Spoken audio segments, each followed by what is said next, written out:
excited about it. Just going to interject to give some credit to the artists on the book, Charlie Adler and Tony Moore.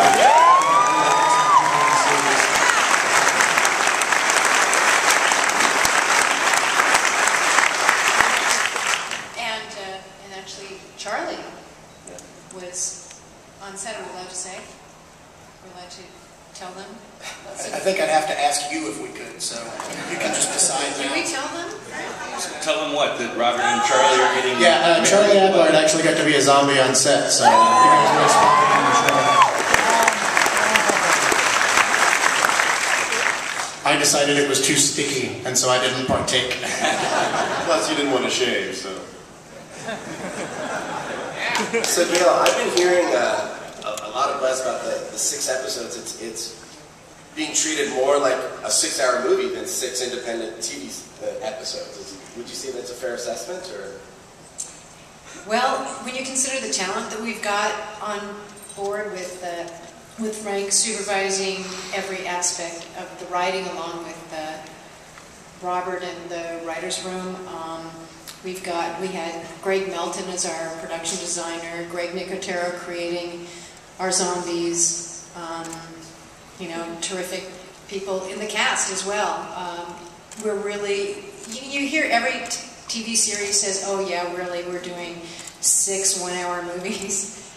We really are doing 6 one-hour movies. Really felt like it, didn't it? And, you know, when you've got hundreds of zombies, when you have, you know, a cast of what feels like thousands, but it's really a terrific ensemble cast, just like Robert and Tony and Charlie created in the comic book. You know, you don't feel like this is small. This is big, and it delivers on the dramatic level as well, which to me is the benefit of doing television. Is that at times you have to cut back in character and story. In movies and in television, you get to delve very deeply into the characters. Now, Frank, this is an adaptation, obviously. So, you know, I guess I've got to ask, how, you know, will you follow the arc of the comic book series? Are you going to take it in your own direction at all? Yes, and yes. I've always said that I think the template, the path, the breadcrumbs left by Mr. Kirkman are extremely good ones. The path is a very, very strong template, but I've also said, and Robert's been great about this, and in fact has encouraged it, to take every interesting detour we feel like taking. You know, as long as in the long term we're still following what Robert has done, I don't see why we shouldn't bring every other good idea to the table.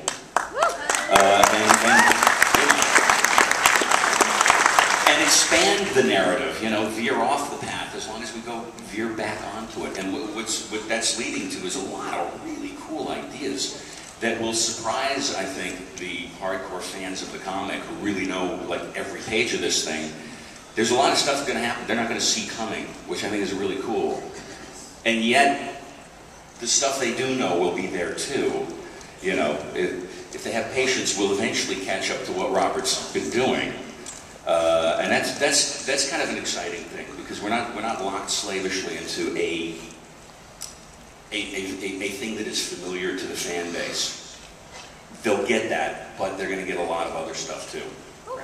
Yeah, and that was very important to me, just because I know a lot of you guys read the comic, and I don't want anyone who's read the comic to be watching the show and going, oh, I know exactly what's going to come next. And I want the comic and the show to exist separately and be just as compelling and have as many surprises as possible. And thankfully, Frank and all the people in the writer's room are doing such a great job taking all the good parts of the comic and expanding them and making them better and adding new things. So I think you guys are all going to be blown away. I really do.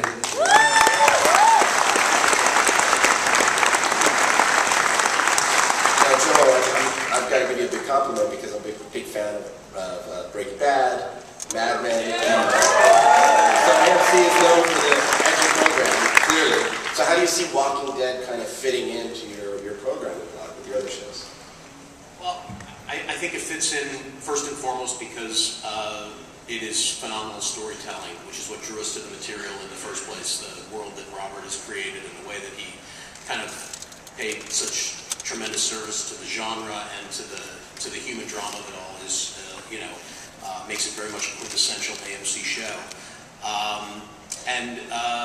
From a programming point of view, there's another layer of that it meshes with AMC, which is that it's launching at Fear Fest, which we talked about. And that's a first for us to launch an original out of one of our existing movie platforms, which is just an incredibly exciting opportunity. So, thrilled to have it.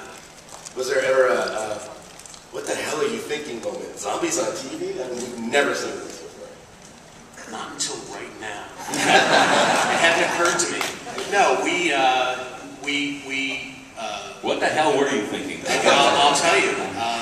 I'll tell you about a good day as a network executive. It's when a piece of material like this walks into your office with Frank Darabont and Gail Ann Hurd attached to it, and they tell you that they're going to staff it up with all the people that have made such wonderful movies, and it's a short, really hop from there to yes. So I'd love to say it was a tough decision, but we were hooked from the beginning. You had to say hello, Frank.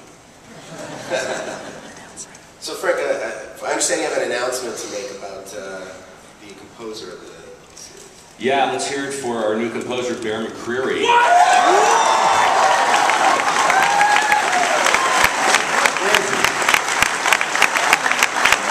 He's somewhere here. Can you go right here?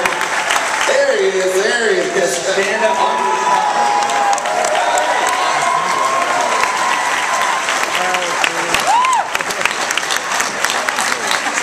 You heard it first. Breaking news. I've been wanting to work with Bear ever since I heard the first work he did on Battlestar, which is still blows my heart. We're really, really thrilled to have him. Thank you, Bear. And you're getting married any minute now, right? Yeah, in a couple of weeks. In a couple of weeks, he's getting married. You're right here. And there's his fiance. I hope I didn't blow that surprise for you. You were going to elope, I bet. And now I've blown it. Sorry. Well, so what do you think? Should we show them a little something? Yeah, let's show them.